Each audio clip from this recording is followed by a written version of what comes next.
When it comes to anime, the scope of how many shows there are is so much, it's insane. And there's so many anime that are great but go severely underrated and under the radar.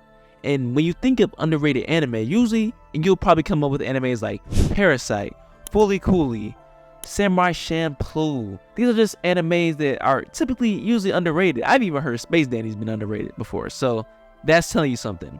But in 2013, there was a specific anime that was so good and so influential, but somehow flew under the radar for so many years. And I'm not trying to do much, but just open your eyes to this anime and how influential and how it changed an entire genre of shonen anime.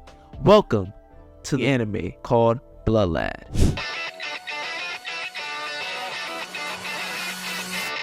Now, Blood Lad follows the story of Stas Charlie Blood, a vampire and boss of a demon territory in the demon world. But here's a twist. Stas is not your typical vampire. He's a hardcore otaku who is more interested in human culture, particularly manga and anime, than in drinking blood. And when a human girl named Fuyumi accidentally enters the demon world, Stas takes it upon himself to find a way to revive her after a tragic incident.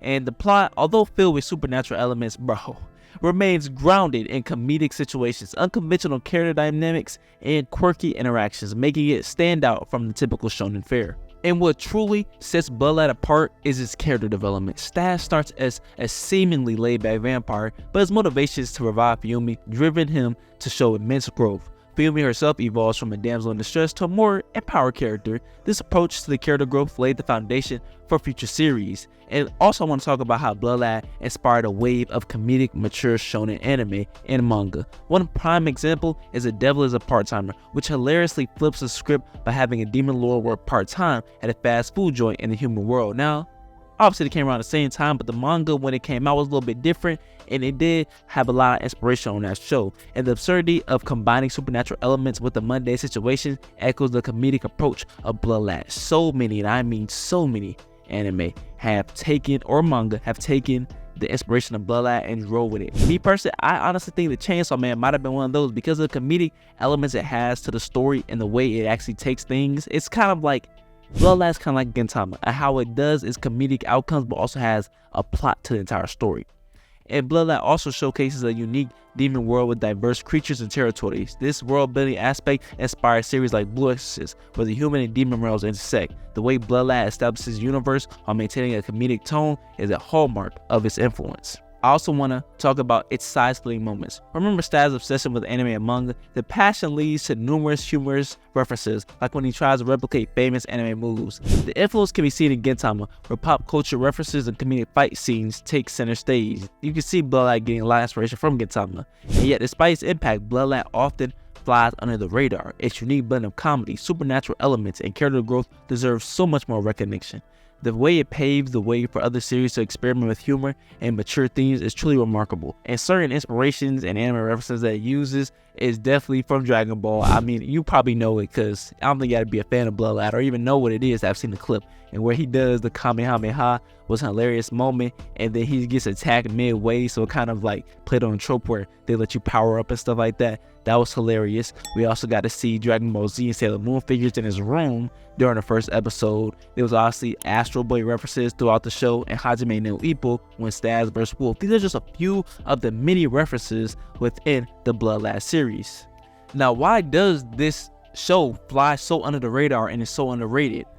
It mainly has to do with not just the marketing, but more of the time it came out, the aspects and maturity of the show, and what it dealt with, and it not appealing to a mainstream audience.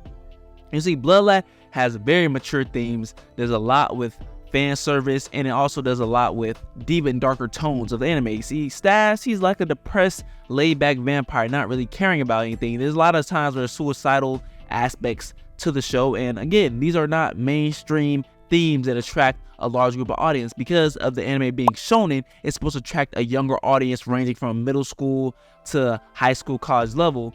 And Blood Lad, although being a shonen anime, has more of seinen aspects. Also, marketing. 2013 was definitely not the biggest year for when it came to shonen anime. That would definitely have to be isekai genre anime, which kind of you can see this shonen anime actually being isekai, kind of, because Fuyumi, who's kind of the main character, she died and kind of isekai to the demon world, which If you want to do that, you can. But because shonen wasn't in its golden age, when it was kind of coming out of its golden age, finally leaving the big three where Bleach was on its way to wrapping up along with Naruto Shippuden, and kind of entering this middle ground age where different shows were more, you could say, mature content was coming out. You can see this because Bloodline, Blue Exorcist, these are just a few animated names that start playing on the more mature scheme, along with Attack on Titan. These are more seinen-like shonen anime, and they definitely didn't like portray a mainstream audience at that time. And even now, it still flies on the radar. We never got that second season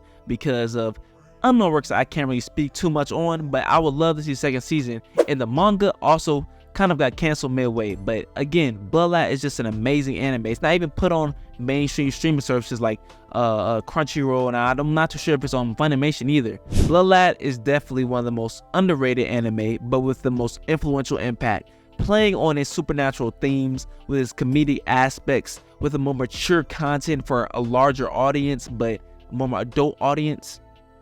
There's definitely a reason why Bloodline should definitely be in somebody's watch history. If they love anime, if they love shonen, I'm gonna recommend this to you because Bloodline did a lot of influencing when I first watched it. It was hilarious. It had amazing fight scenes, amazing choreography, amazing animation, and amazing story aspect. This was a unique story. We didn't get too many vampire aspects back then when it came to anime, maybe Hellsing and stuff like that, but we're getting it now. But back then it wasn't played on too much, and I just wanted to show this and talk about it a little bit. I mean, this video definitely ran longer than I wanted it to, but hey, when I'm talking about an anime that I care about, you get it really into it. So that's all that's happened. Anyways, I hope you enjoyed this video. I hope you can actually take a look at Bloodline. Let me know what you think in the comments. If you already watched it, let me know how I did. If you didn't, go ahead and watch it and talk about it. Let me know. Anyways, thank you for your time. Subscribe, hit that like button, and share. And with that, y'all have a blessed one.